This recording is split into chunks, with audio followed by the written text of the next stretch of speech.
Hookworms are extensively distributed in the Middle East, Southeast Asia and South America, and as many as 460 million people are said to be infected with them. The percentage of hookworm infection in Japan is by no means small compared with other Southeast Asian countries. Nearly 30% of Japanese farmers are infected with these blood-sucking worms, which seriously affects their work.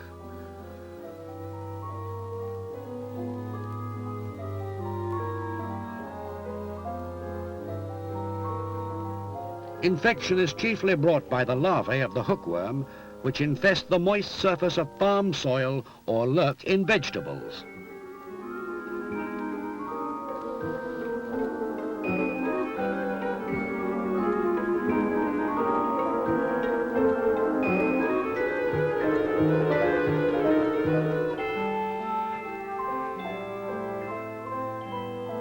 These larvae live tenaciously, awaiting an opportunity to enter the human body through the skin or the mouth.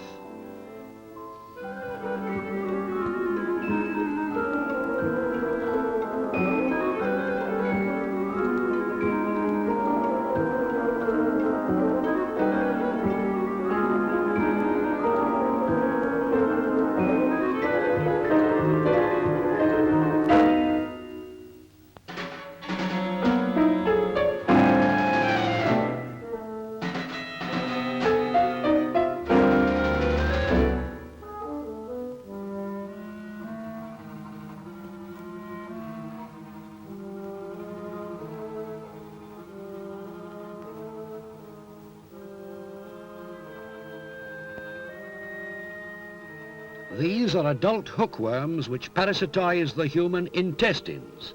The semi-transparent whitish worms look like pieces of silk thread.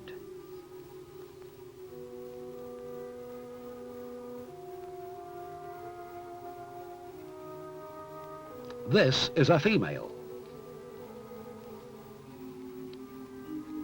And this is a male, which is a bit smaller than the opposite sex. The fan-like object at the right end of the body is the genital organ. The most distinctive feature of the hookworm is found in its mouth. It is by the structure of the mouth that different species are distinguished. The species called Ancylostoma duodenal has a pair of fang-like teeth, and the Nicata americanum has a pair of file-like teeth plates.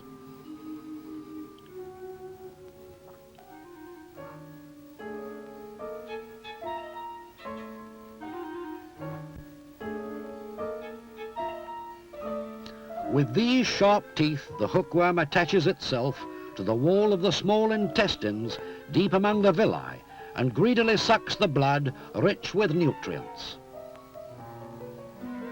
The wounds caused by these teeth are clearly seen.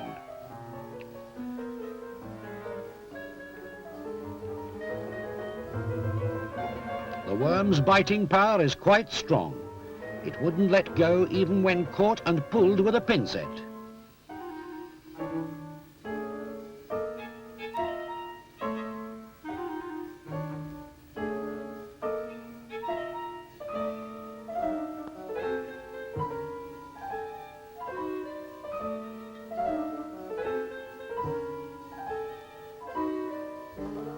The life of hookworms within the human intestines is devoted solely to sucking blood, to mating, and to laying enormous amounts of eggs.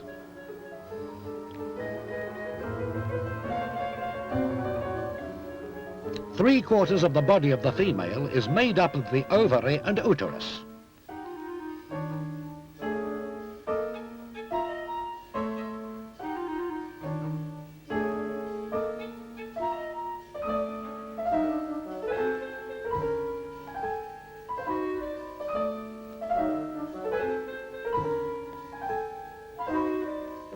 This small worm lays roughly from 5,000 to more than 10,000 eggs a day.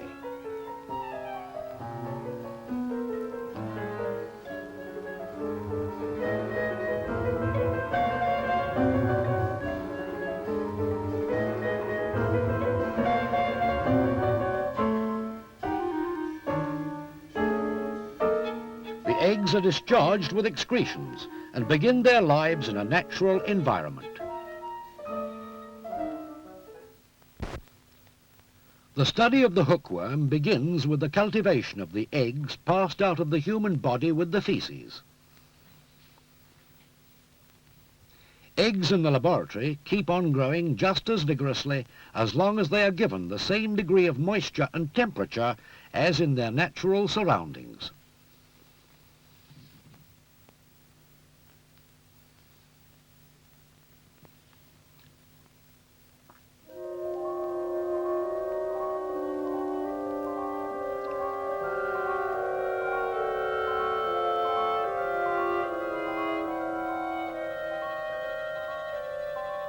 The single egg cell divides into numerous cells to make up the body of the larva.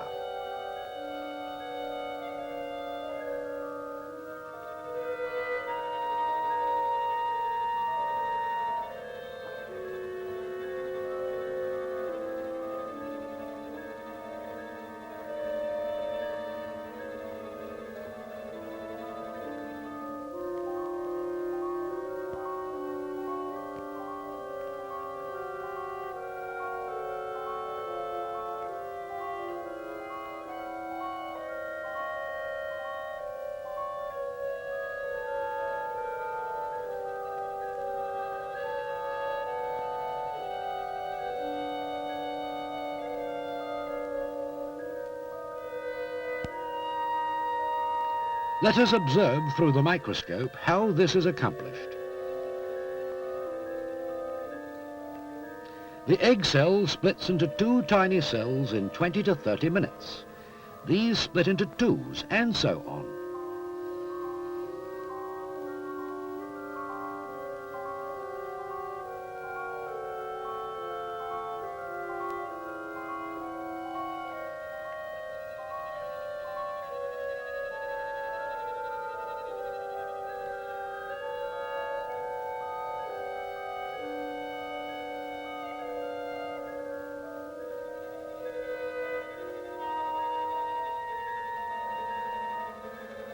As time goes on, the division of the cells proceeds with an increasing tempo until what is called the polar body forms.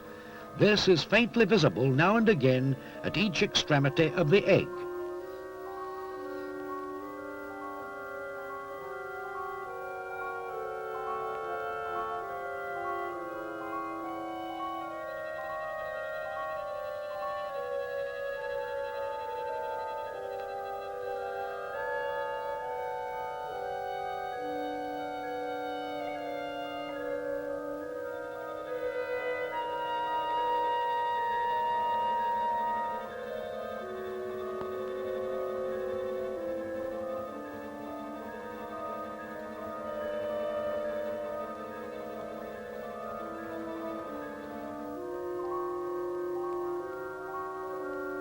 The proliferating cells steadily make up the body of the larva. After 24 hours, the structure of the body is complete.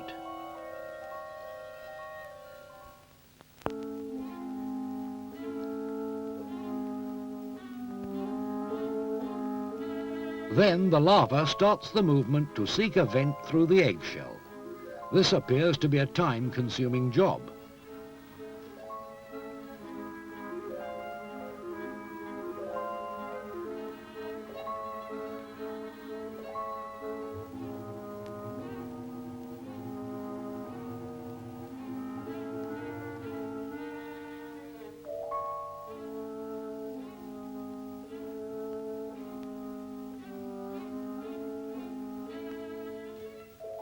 After much struggling, the larva sticks out its head through the most vulnerable part of the shell. And now that a part of the shell has been broken, the larva is able to jump out.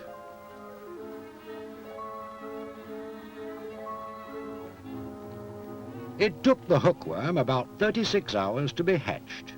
This primary larva, looking like a silk filament, is about 1/3 of a millimeter long and is barely discernible to the naked eye.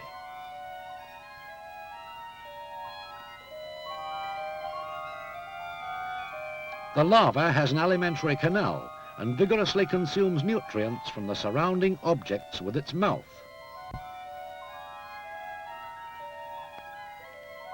As it grows, a sheath forms over the surface of the body, and then the worm begins molting to grow into the second stage larva.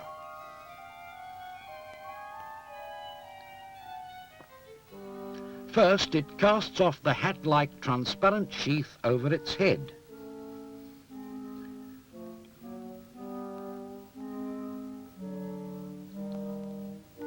Then the vinyl-like sheath covering its body.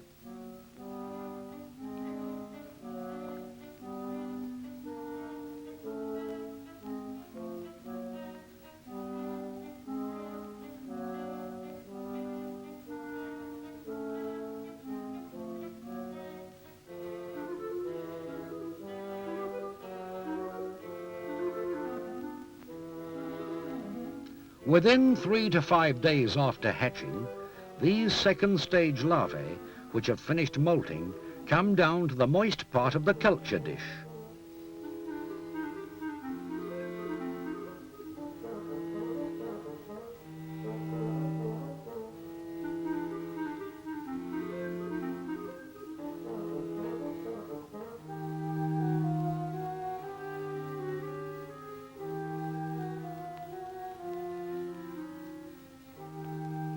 It is these second stage larvae which are infective.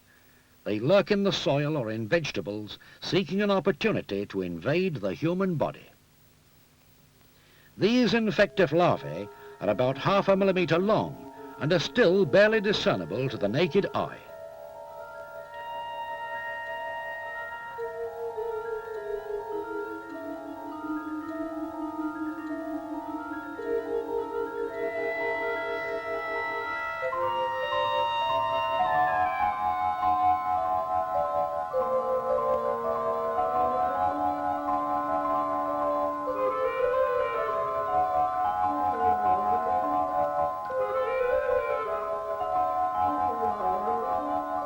The body of the larva is wrapped up completely in the sheath, and the creature subsists on the granules of nutrients stored within.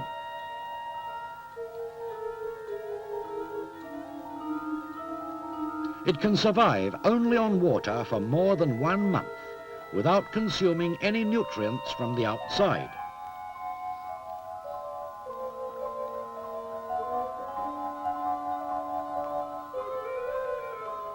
This larva has thus survived for 40 days, and the granules of nutrients have decreased considerably. Yet it has sufficient power to infect the human body.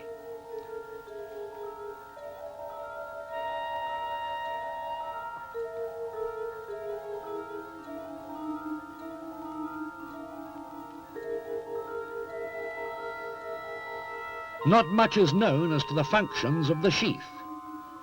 If a powerful drug like mercurochrome is applied, only the sheath is dyed and the body of the larva is very little affected. This shows that one of the functions of the sheath is to protect the worm from outside effects.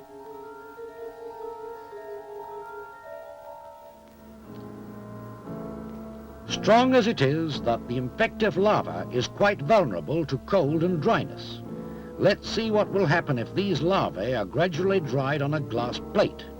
They huddle closely together in an effort to keep themselves wet.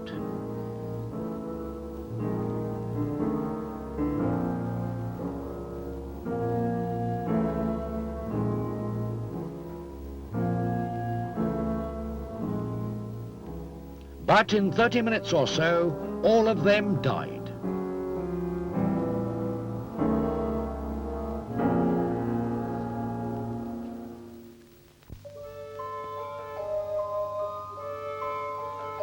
It is well known that the chief route of infection is through the skin, but very few people have ever seen the worm invade the skin, as its tiny transparent body is almost invisible. We will now study how the infective larva penetrates the skin by using a thin slice of epidermis, or the outer skin, and a piece of the muscle of an animal. The surface temperature is kept at 15 to 16 degrees centigrade, much lower than body temperature. Yet the worms begin a vigorous movement to invade the skin.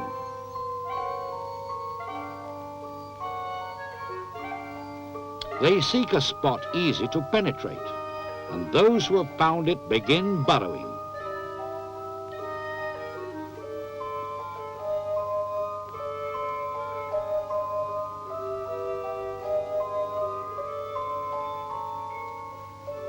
This is the piece of muscle.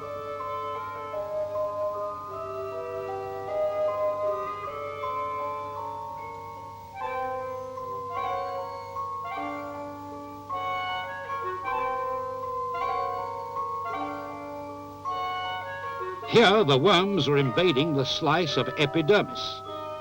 The invasion of the muscle is rather slow, but that of the epidermis is quick once the worms find an entrance.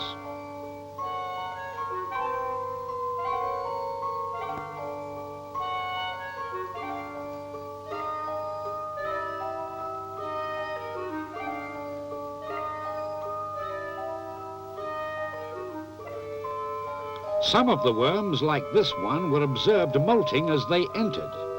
That is, they cast off and left behind their sheaths in the epidermis, or the muscle, as they burrowed their way into it.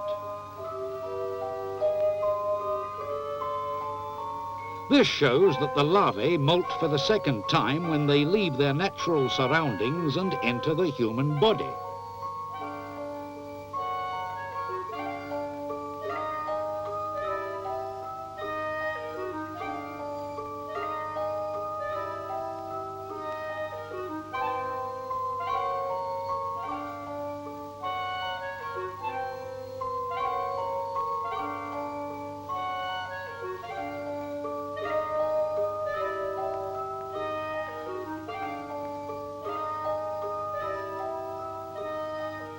Only a few of the countless larvae that are hatched are given the chance to invade the human skin. But given such chance, almost all of these worms enter the body.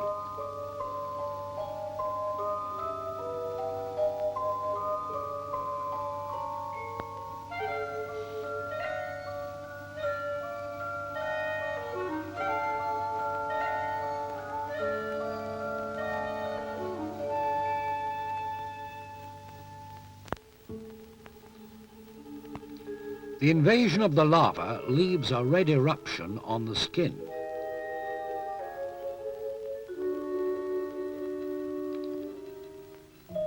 The larvae make their way into the capillary and ride on the bloodstream to reach the lungs, which they invade roughly 24 hours after their entrance into the skin. The red spots indicate that the worms are breaking through the air cells.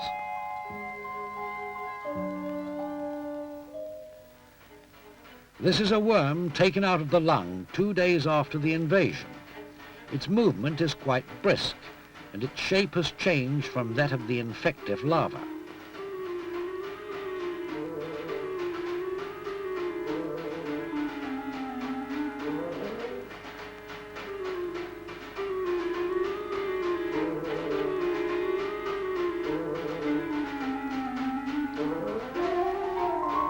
Worms like this make their way into the bronchial tubes and are swallowed down the esophagus and reach the intestines. They attach themselves to the intestinal wall, which is surrounded by the blood vessels, which are richest in nutrients and live among the villi. The villi absorb nutrients from the intestines. They sway gently like seaweed.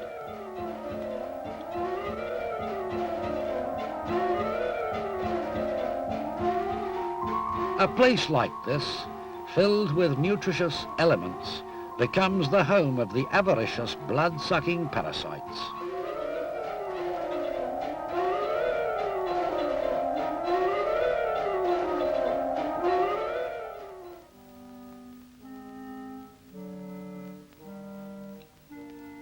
The mouth of the worm, which has reached the intestinal wall, is wide open. Here it starts molting for the last time.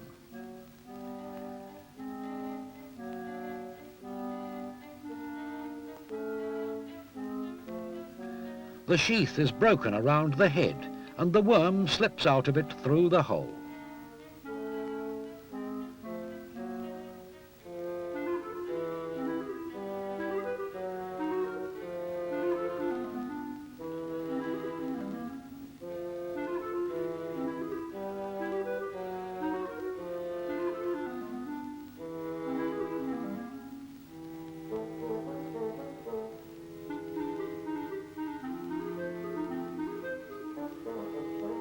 The final molting is over, and the worms mature within about 1 month.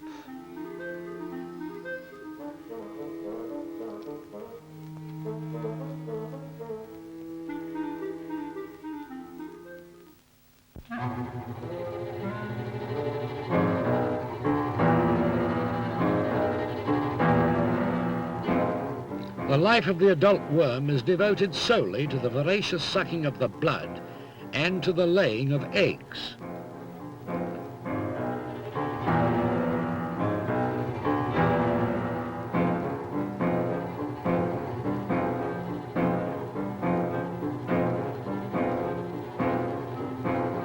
The amount of blood consumed by one hookworm a day is estimated at 0.4 to 0.7 cubic centimetres. Therefore, if 20 to 30 worms were infesting a man, each day they would rob him of enough blood to fill an egg cup, to cause anemia.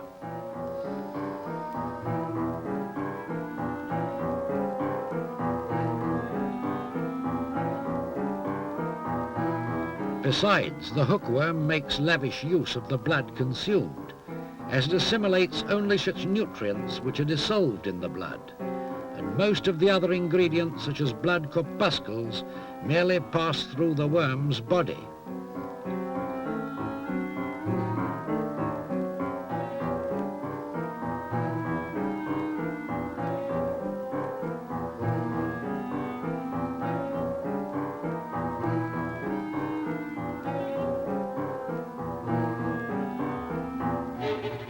These parasites ceaselessly suck blood even when they mate, and lay an enormous number of eggs each day. That is their life.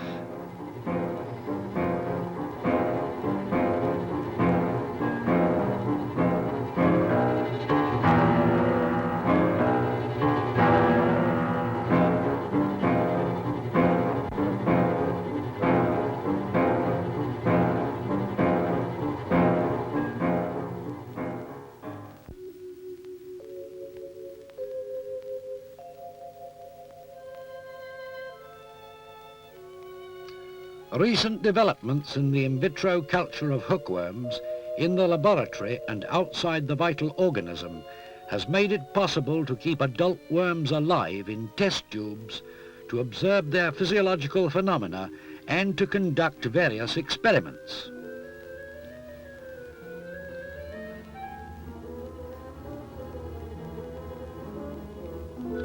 Numerous drugs to control hookworms are being tested from various angles.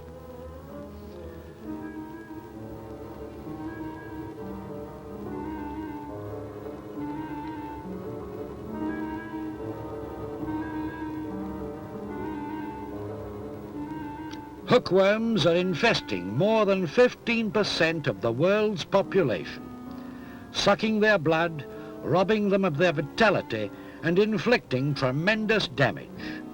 But medical science is making strenuous efforts to fight this pernicious enemy, and will, it is hoped, eventually bring about its extermination.